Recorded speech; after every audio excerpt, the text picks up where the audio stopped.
I'm making this video because someone doesn't believe me that Canada is harvesting mass organs from the MAID people and been caught absolutely selling them. And this is on Clyde Do Something. Now, Google doesn't work very well. It is scrubbed off quite often. I believe that. Down below there, go hit that, and we'll get right into this story.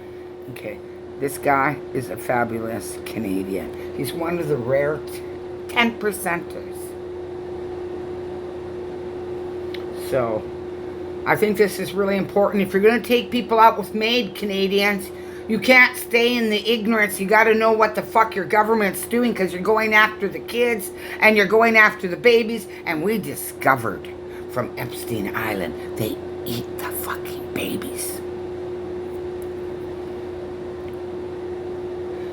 You know, this doesn't even make sense. They're harvesting the MAID victims like crazy. Why do some people get body parts and the other people are harassed to death by the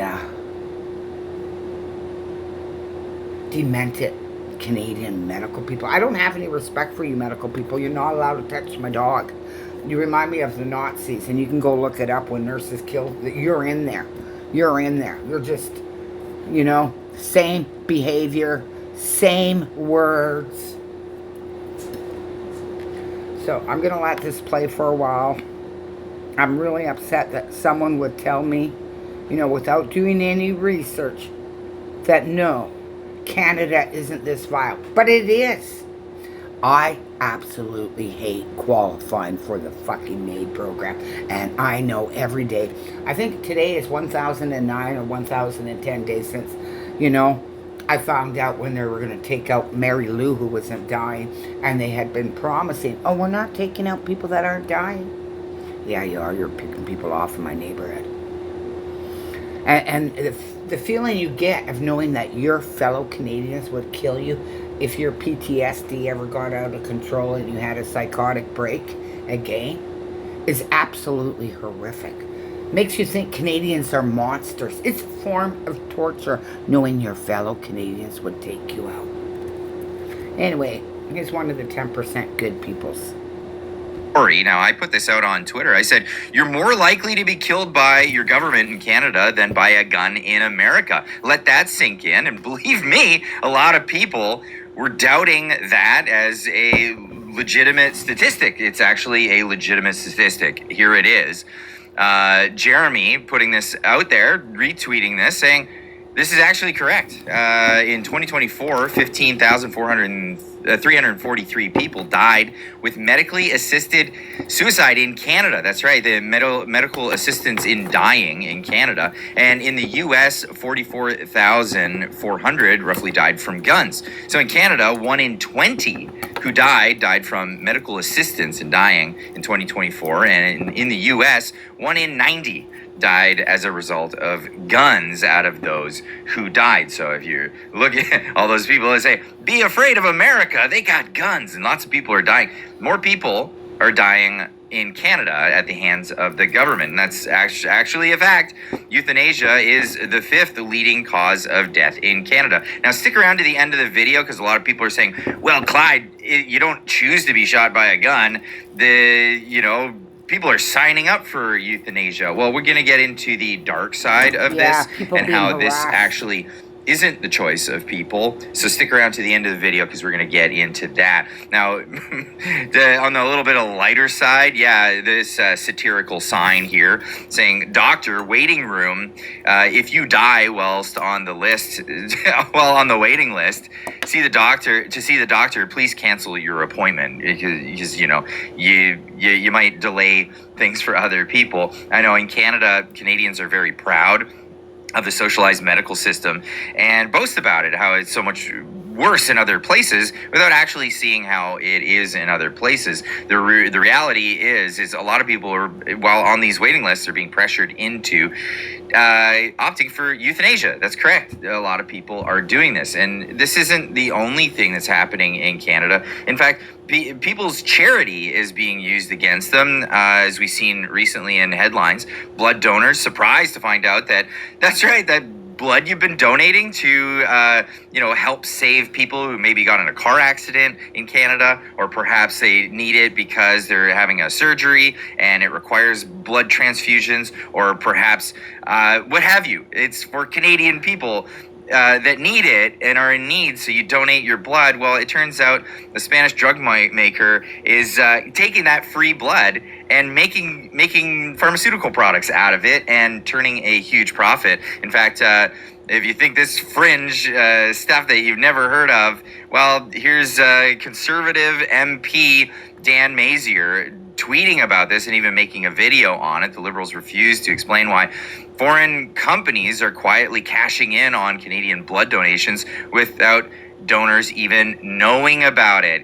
I think you'd want to know about it if you're giving away your blood for free and people are making a profit. They're turning a profit overseas. It's not even going into the Canadian economy even. That's crazy. But let's get back to the story of euthanasia and how this is taking a strange and dark turn. Well, Canada is turning its assisted suicide regime into an organ donation supply chain. That's right.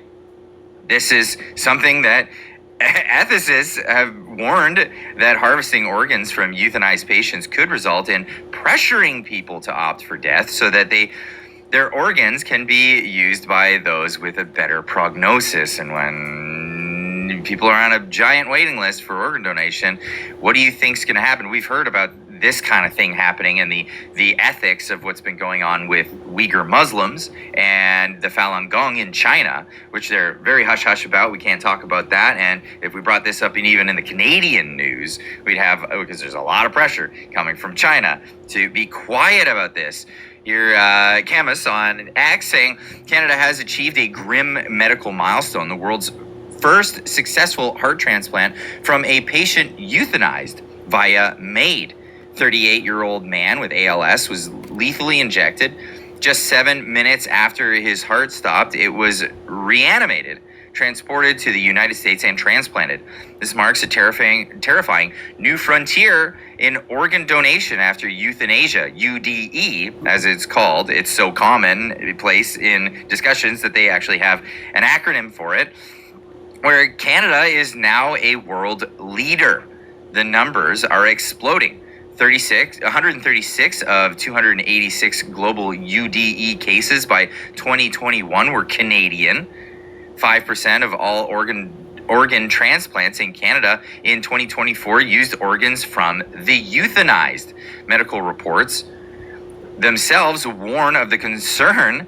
Patients who feel they are now a burden may now feel pressured to do something meaningful with their death. The desire to donate can become a driver for the request to die. We are normalizing a pathway where the most vulnerable are harvested to save others. This isn't just about one life-saving transplant. It's about the ethical cost to a society that creates a system where death becomes a utility.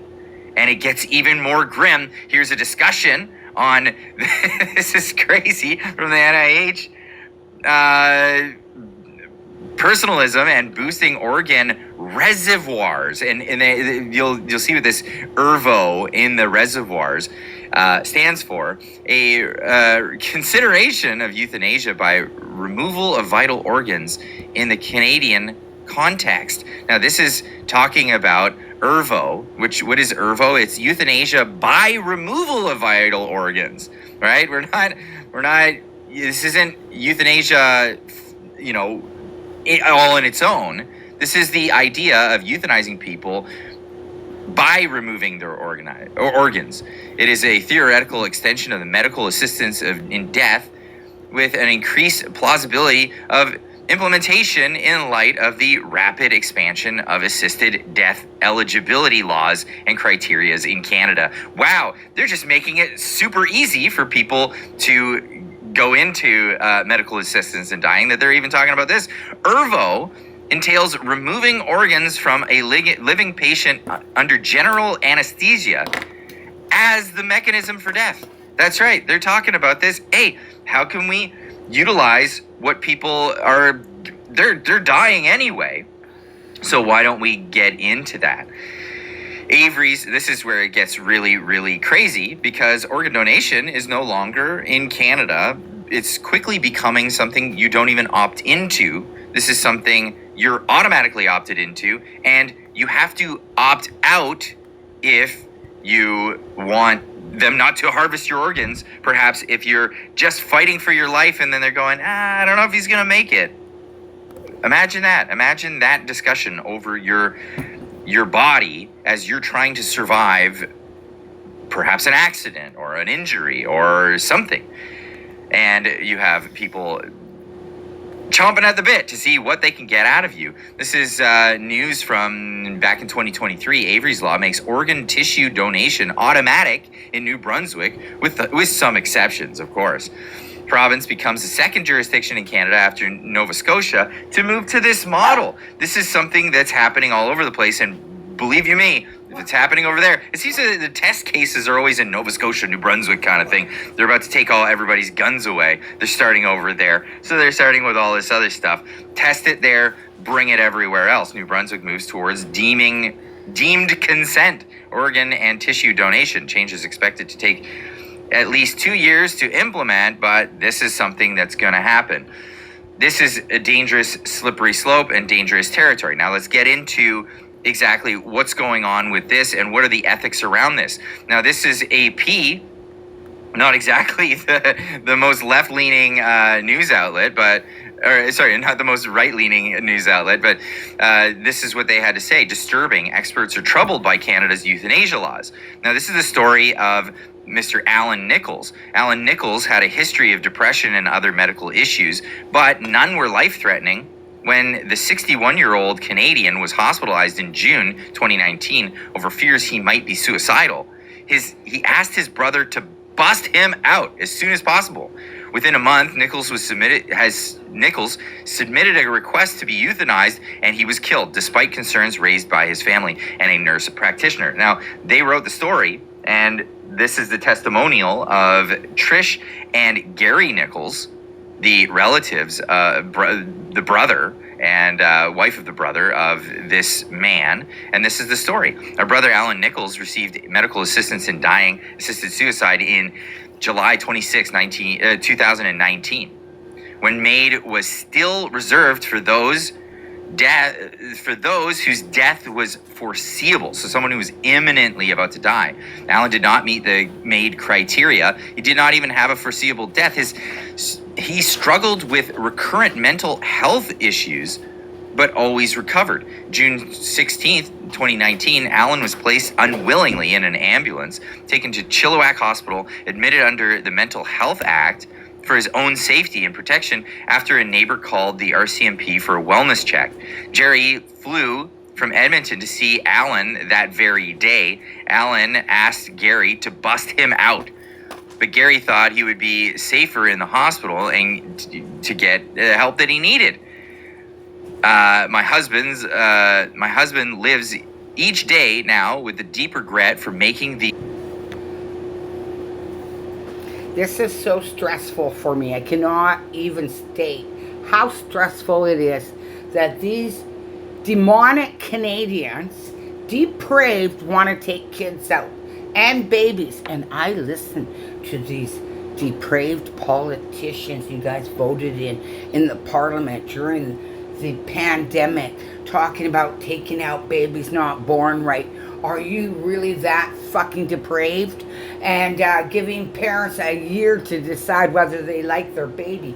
Fucking depraved, evil, demonic shit. And we can say this is demonic because it's come out with the Epstein Island files. They're Baal worshippers. They were eating fucking babies.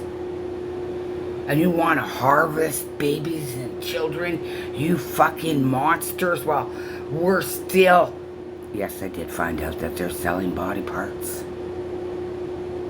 Your Google doesn't work very well in Canada. You're so heavily censored that you're best to get another one. And I got to deal with an issue now that I accidentally brought upon myself, standing up for the babies and the kids from the disgusting, vile kill system called MAID, and it is murder. I'll show you.